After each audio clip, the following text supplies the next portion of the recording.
Ithi ke inkosi enkulu yasephakameni ilanga lamalanga. Ubaba mkhulu washupeka kakhulu efuna indawo yokwakha. Imission zithi anganikezwa. Zasohlange nasenanda kuthiwa anganikwa ngisho eduze kwezikolo akhe. Bethi lo muntu kalungile ngoba uthatha amabandla ethu basishiya abantu bagijimela kuye. Thokozo kwadabuka umuntu othile owayithenga indawo eNdiyeni. Isimehlula le ndawo ukuyithenga. Wayiseya eNdiyeni esethi hayi ngiyehluleka ukuthenga le ndawo kodwa olaselithi India kulungileke inike thina le ndawo wathi ngeke nginike nina. Ngicela ukuyinika uShembe umuntu ohluphekayo. Athi amandi unandabani noShembe. Wathi lo muntu ukhuluma indaba emnandi yasezulwini. Wayesiyasuka lo muntu yakukulu gagane efike ethi baba nginendawo lapho bengiyithenga eNdiyeni isiyangehlula. Ngicela ukuyidlulisa bayithengwe nguwe. Wathi baba mkhulu ngiyabonga mntanami. Wathi asambeke siye bathenga isibale ndawo base beyindodeni endala enguPhasaliya India. Uma befika kuye uyethula ke lo muntu othenga indawo uthi ke nangu ke uShembe kuyena ngithi kathenge le ndawo. Lithi India uphuma phi nali buza umqalo wendlela. Uthi umqalo wendlela ngiwakulo lelizwe kodwa ngiqhamuka le enhla. Bese lithi India ngizwa kuthiwa ukhuluma izindaba zikaNkulunkulu. Nginengane lapha endodakazi yami. Lokhu yazala uyisishosha kayihambi. Futhi imhlopha imnyama njengathi thina mandiya. Ngicela ukuthi uthandazele lengane uma ufuna le ndawo. Kuba isukume iphinde futhi ibe mnyama njengathi. Thiwa ke ubaba mkhulu wabe siyayithandazela lengane yomfana. Yayinemlenze imncane. Wayithandazela lengane yashintsha ibala layo labamnyama njengamandiya kubo.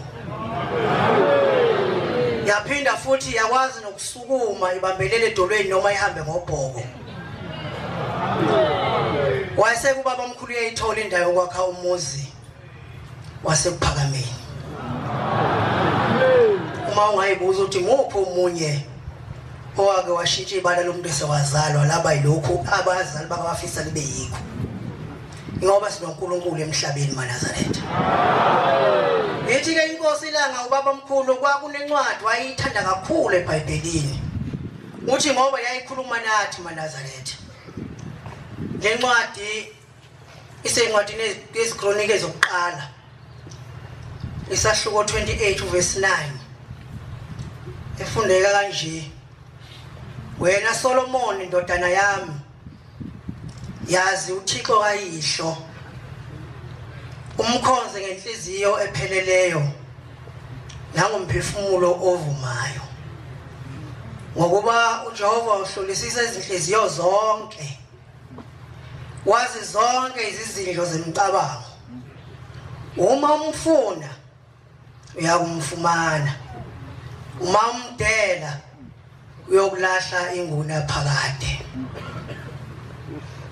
Ubaba mkhulu wayethanda kakhulu le ncwadi.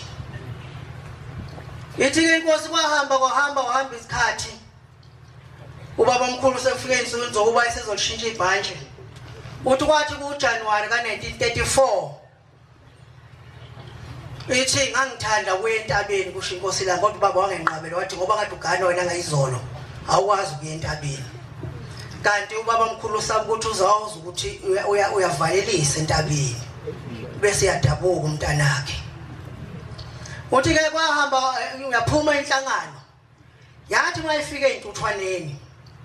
Wayeseyimisa ubaba omkhulu inhlangano wathi abantu abanhliziyo sekonakele. Badideka bonke abantu uthi konakele babona kusahamba kahle.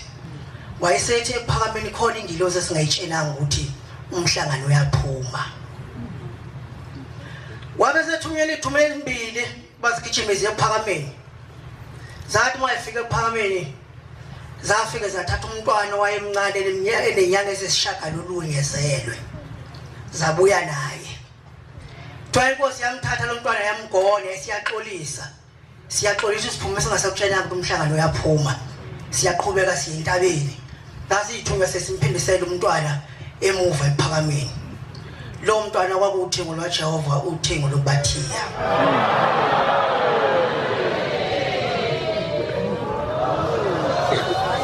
Ithi ke inkosi kwathi futhi ngoJanuwari ngonyaka olandelayo 1935 yathi futhi mayifika inhlangano entuthwane nophinda futhi uBhombela wayimisa. Wayesethi bathi abanhliziyo phakathi komthandazo wokuvuka nomthandazo wokulala umbhedesho wesabathi kukhona nilanisola khona. Bathula bonke abantu kwaze waqhamuka uChiliza uyise umfundisi uChiliza. Wathi baba embhedeshweni wesabathi uverse 36 ubhala ukuthi ngokuba lithi lizi indodana engahloniphiwe ise mayibulawe. Wathi konje baba singababulala kanjani abantwana bethu? Wathi uBhombela bathi abamseniphuza ukusho. Ingilosi asezulwini ifike yawafoda wonke lemthandazo yahamba la akukho okungashintsha manje. Yayisithi kodwa uma umntanakho enza iqala umvune uyobuya mbulala. Uma ingene ejele ngesona senzileyo umlando umkhiphe uyobe uyambulala. Lawo mazwi kaBhombela abantwana benkosi. Ngicina ngokuthi siyacela abantwana benkosi mina nisebenza ngaphakathi nonke phakathi kwenu yikani ukuba kube khona umuntu othatha indaba zangaphakathi ayikhiphele ngaphandle. Uma ukhuluma into ongayithunywa umqambi manga. Siyacela ningabakhipha abazali benu ezulwini.